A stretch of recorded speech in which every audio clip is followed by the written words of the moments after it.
in the past, we've always gone door to door for donations to help fund our volunteer fire department. The last couple of years, we did a mail out, and it was well received for our community. And to me, as being a firefighter, when your community supports you both financially and with the thank you letters and things like that, it means that we're doing things right.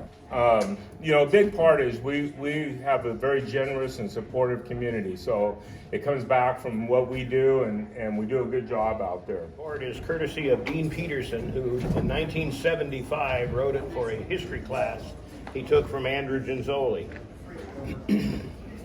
A near disaster was responsible for the origin of the Ferndale Fire Department. The fire, occurring on December 14, 1882, brought about the purchase of the community's first fire engine and subsequent formation of Engine Company Number 1. Last night, as Mr. A. Raybigger was closing his saloon, 2 oil lamps were accidentally upset, setting fire to the counter and the wall, reported the Ferndale Enterprise. Alone at the time, he gave the alarm and then grabbed a large cloth and tried to smother the blaze. Having the presence of mind, he did not attempt to extinguish the flames with water, reports the Enterprise. Night watchman Mr. Baines and Mr. Roy Thompson arrived, and the 3 succeeded in quelling the blaze with their coats.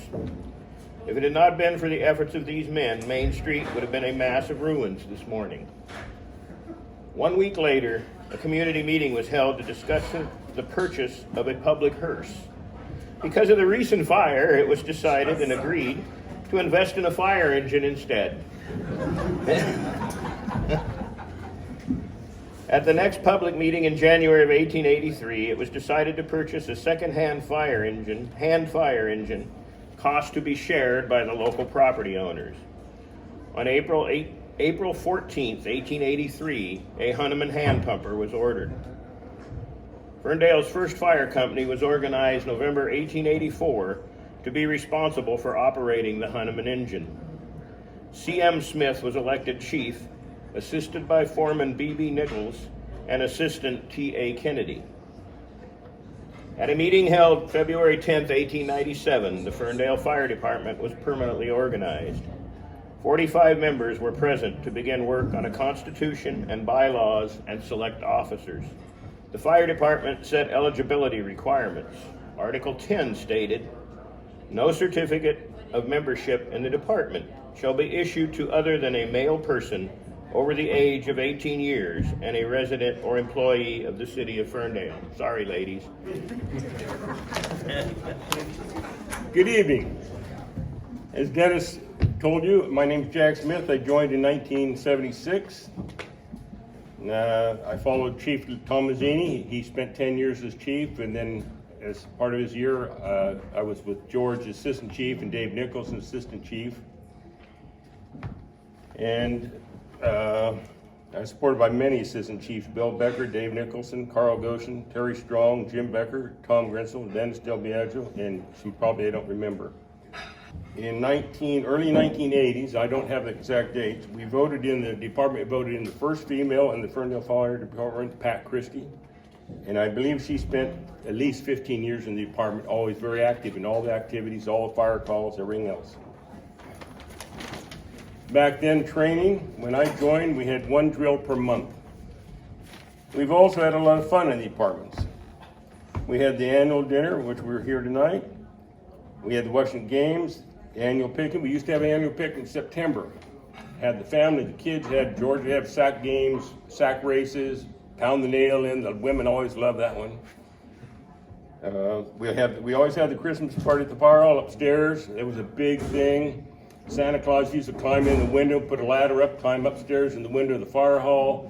The ladies always get to sit in his lap. Dave Nicholson always enjoyed it, or Daryl Pelosi, they enjoyed it. Any women here that had to be there, Lori remembers, always enjoyed that. It was always fun though. And then the muster club started in early 1980s. Dean Peterson kind of got it up and running, the California Muster Association. I've enjoyed my time with the volunteers. I've met everybody that I've met in the fire service. It's been fun. Had a great time, had a lot of fun with them. I've always had a wonderful experience working with all the people I've worked with. And I've got to burn down a high school, some buildings at the airport, and probably 8 houses, and that was fun. Writing this while I was in the shower, and a lot of it's moved around, so I'll be jumping around different places here. Yeah, I joined the fire department in 1954. May of 54, I was brought up to the fire department. In June, we were initiated. Arcata Fire Department came down for the initiation, and they put on a heck of an initiation. They built a big fire right in front of the palace. And the guys had to go up there in their long johns, and they had to go up there and put the fire out. Well, while they were spraying water around, these guys brought down red and blue lumber dye. And they were throwing it on them and everything. And for about 6 months, there was footprints all the way up to the fire hall. And then at the fire hall, we had the initiation. And we were kept in that back room, called out one at a time. Finally, my turn came, and I had to sit in a chair. It was kind of leaning back, heavy chair. And the guy says, now, if you had to go to a fire call come in, how fast could you get there? About the time I started to answer, they turned electricity on. I about tore that chair apart getting out of it.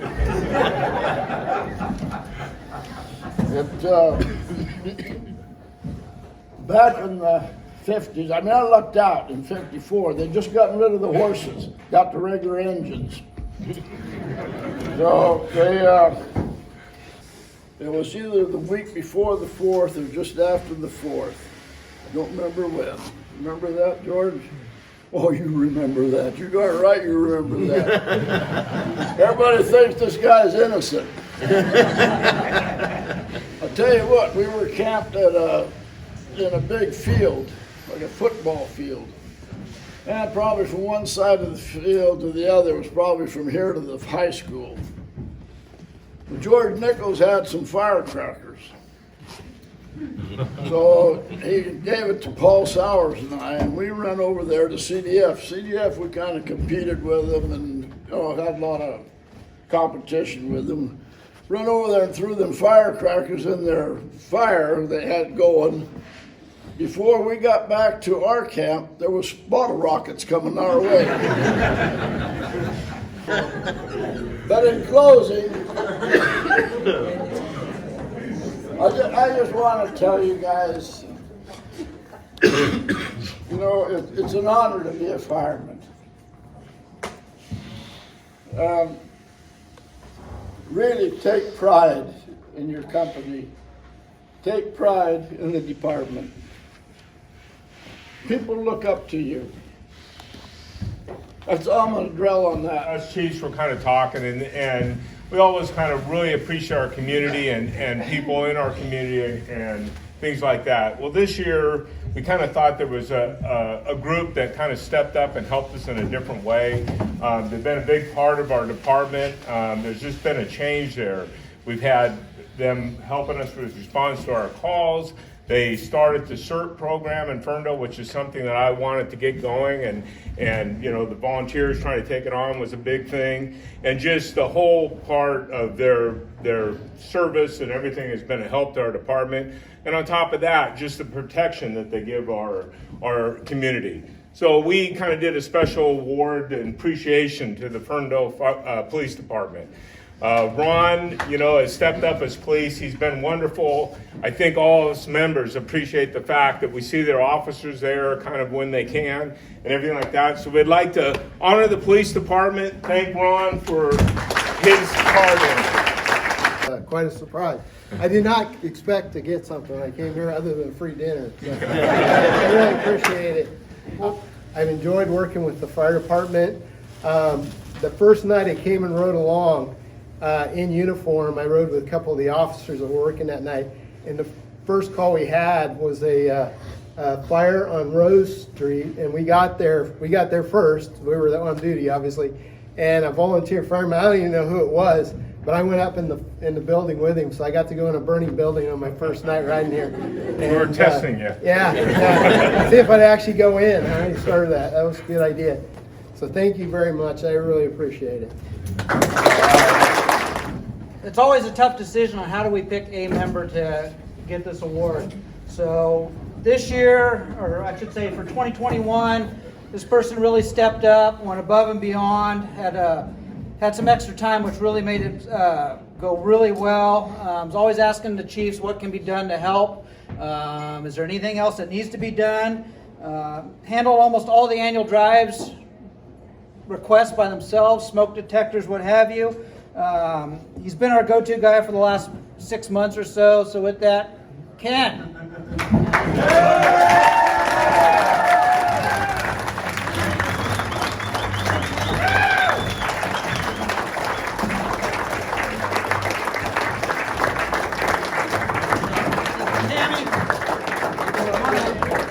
You. So we'd like to thank Tammy for also giving. Running through the academy, everybody that's helped me to be a better fireman, thank you. I really appreciate it. This community has been awesome. Thank you. You're my love and my joy. Sorry, it's really unexpected, but you know, friends, families, everybody. All the teachers, all the chiefs, everybody. I thank you very much. I really appreciate it. Thank you.